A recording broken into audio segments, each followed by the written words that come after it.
Reservation का है, आपने क्वालिफाई कर लिया है बाकी। मेंस के लिए क्वालिफाइड किया, रिजर्वेशन में जितने कैंडिडेट को इनको बुलाना चाहिए था जनरल, लोगों ने नहीं बुलाया, उससे काम बुलाया, दैट्स व्हाई लड़ाया, बताओ। यस मैडम, इसमें क्या कहेंगे? क्योंकि टोटल कैंडिडेट जो हमको बुलाना चाहिए था, that is my Lord, I have submitted that document, इनको बुलाना चाहिए था 5715। कितने टोटल वैकेंसी कितनी थी? 381। अच्छा, टाइम उनको बुलाना था। क्या किसमें एडवर्टीजमेंट में लिखा है, कौन से क्लास में? 381 किसके लिए था, जनरल के लिए कि? जनरल के लिए। और इनने बुलाया कौन है से क्लास में लिखा हुआ है 15 टाइम्स बुलाना है? सर ये हमारी एसओपी में भी दिया हुआ है कि टोटल जो पोस्ट है उसके 15 टाइम्स बुलाना है प्रिलिमिनरी एग्जाम के कैंडिडेट्स को। क्लॉज 5 का रोमन 2। तो इसके 15 टाइम्स कितना होगा 381 का? 5715। और आपने कितने बुलाए थे मैडम? 5681। यस मैडम, क्यों इसमें कम हुए?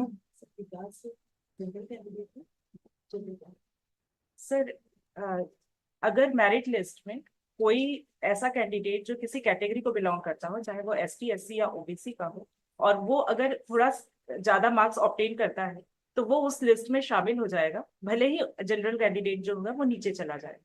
तो सर इस आधार पे जब हमने कैंडिडेट्स कॉल किए थे तो इसमें कुछ जनरल कुछ रिजर्वेशन कुछ ठीक है, उसकी बात तो बोल रहे हैं भाई, आपको कैंडिडेट्स 15 टाइम्स बुलाना था। 381 का 15 टाइम्स 5715 होता है। जी आपने 5681 कैंडिडेट्स क्यों बुलाए? सर इसलिए मतलब क्योंकि 19 प्लस 15, 24 कैंडिडेट्स, 34 कैंडिडेट्स आप और बुलाते तो इनका नाम आ जाता उसमें। यस सर, लेकिन वो जो 34 कैंडिडेट्स थे सर वो रिजर्व कैटेगरी के वहां पे, क्योंकि वो बीच में एंटर हो गए सर। तो उससे क्या फर्क पड़ता है? सर बट कैंडिडेट कंप्लीट हमने बुलाए। कहाँ बुलाए हैं? 5715 आपने बुलाए हैं? सर जो हमने 5715 कैंडिडेट्स बुलाए, इसमें 34 कैंडिडेट रिजर्व कैटेगरी के थे, और जो शेष कैंडिडेट्स थे वो अनरिजर्व कैटेगरी के थे। तो मतलब 34 प्लस तो फाइव हमने सिक्स बुलाए एट पूरे वन कैंडिडेट्स। 34 भी बुलाए थे आपने? यस सर, जो 15 टाइम्स हमको कॉल करना था तो 15 उसमें टाइम्स मैं कॉल मतलब किया। 34 कैंडिडेट से जो आप जो बता रहे हैं, ये शॉर्ट बता रहे हैं, वो कैंडिडेट्स रिजर्व कैटेगरी थे और वो जनरल वाली लिस्ट में इंक्लूडेड नहीं यस सर, थे। Yes sir. ये इनने रिजर्व कैंडिडेट अलग बुलवाए हैं, डबल। नहीं नहीं नहीं, वो रिजर्व कैंडिडेट 34 कैंडिडेट से they were meritorious, therefore they were called along with the general candidates. वो भी उनको 5700 कॉल करना नहीं चाहिए। तो 5715 है ना, 5681 और 34 अलग से। 34 तो कहीं जिक्र ही नहीं है, नेक्स्ट एक्सप्लेन करें 34 तो कहीं सर। जब हम कोई लिस्ट बनाते हैं तो हम सर उसको प्रिलिमिनरी स्टेज में कैटेगरी वाइज इसलिए बनाते हैं क्योंकि सर हो सकता है कि वो एसटी कैटेगरी जो अभी मेरिट लिस्ट आपने वहां बनाई चला है? गया। मेरिट लिस्ट आपने सर बनाई है? जी मेरिट लिस्ट कहाँ पर है? सर प्रेजेंटली मेरे पास नहीं है, लेकिन जैसे लिस्ट बनी सर, वो कैंडिडेट जो अभी अनरिजर्व में अरे हम घुस आपकी गया। बात समझ गए, मेरिट लिस्ट आपने बनाई है? Yes sir. तो मेरिट लिस्ट में आपको ये बताइए कि 1 से लेके 5715 तक, irrespective of their category, who were the candidates up to 5715 who found their names in that list, who got their names in that list. और 5715 में चाहे वो एससी कैंडिडेट हो, एसटी का हो, ओबीसी का हो, उससे मतलब नहीं है, जनरल का हो। 5715 की लिस्ट आपने पहले बनाई थी कि नहीं बनाई थी? हमने 5715 की लिस्ट बनाई सर, लेकिन जब वो जारी होती है सर तो तो उसको कैटेगरी वाइज आपने डालना अलग किया पड़ेगा था, उसको। पर मेरिट लिस्ट तो एक आपका एक साथ ही होगा ना? जी मेरिट लिस्ट तो एक साथ होना चाहिए कहाँ सर, है? पर ये तो प्राइमरी स्टेज है सर, वो तो प्राथमिक। सब कुछ हो गया, तब तो अपॉइंटमेंट भी हो गए। सर 34 प्राइमरी स्टेज कैसे हो गया? सर एसटी के जो कैटेगरी नहीं, आप जो बोल रहे हैं सर वो जो प्रीलिम्स एग्जाम मेरिट दिए लिस्ट हैं आपकी कहाँ पर है मैडम? सर प्रीलिम्स एग्जाम के बाद जो मेरिट मेरिट लिस्ट लिस्ट कहाँ है?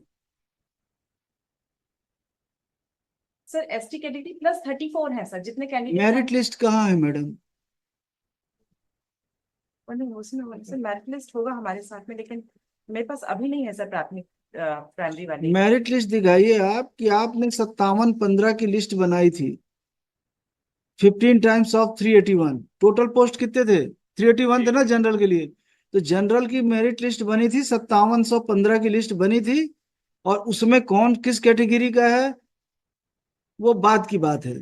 लेकिन आपको तो पहले की आप अब जो रिजर्व कैटेगरी से भी हैं अगर जनरल में आ गए हैं तो दे आर जनरल कैंडिडेट्स। आप ये नहीं बोल सकते हैं कि दे आर रिजर्व, तो उनकी लिस्ट अलग से बनेगी। 5715 की एक स्पेसिफिक मेरिट लिस्ट होनी चाहिए कि 381 के आपने 15 टाइम्स बुलाए हैं। उसके बाद आप भले करते रहिए, क्योंकि उनका जो 34 है, अगर जनरल रिजर्व कैटेगरी के 34 आ भी गए हैं इस लिस्ट में जनरल वाले में, तो जो रिजर्व कैटेगरी की लिस्ट है उसमें से कुछ कम नहीं होना है, वो तो एज इट इज ही रहेगा। सर प्रेजेंटली मेरे पास वो लिस्ट नहीं है, मुझे उसके लिए थोड़ा सा समय देंगे तो मैं आज लिस्ट मंगवा लूंगी। ठीक है, चलिए इस केस को अभी छोड़िए। मिस्टर कोटेचा, आपका भी और कोई है? बस चलिए, आपकी छुट्टी, आप आराम करिए। इसको फिर बाद में करेंगे कॉल, जब ये लिस्ट आ जाएगी इनकी तब। कल कॉल कर सकते हैं। यस अभी तो मैडम रुकेंगे 1-2 दिन। Sir, serial number yes, next 55। Sir Ravish. Anita Nag Parmar 530। अच्छा, इनका नंबर जो दिखाइए, लिस्ट जो है इनके लगा है रिटर्न में इनके। Sir Anita Nag Parmar SC category की फीमेल कैंडिडेट है सर। अच्छा, इनके लॉन्ग जंप का जो स्कोर है सर, ये इनके में भी आपने R1 लगाया है मिस्टर गुरु। कितने नंबर पे है इनका नाम? 692। 692। 692 692 तो इसमें दिख ही नहीं रहा है हमको। अच्छा, दूसरे लाइन में है। अच्छा ठीक, 69।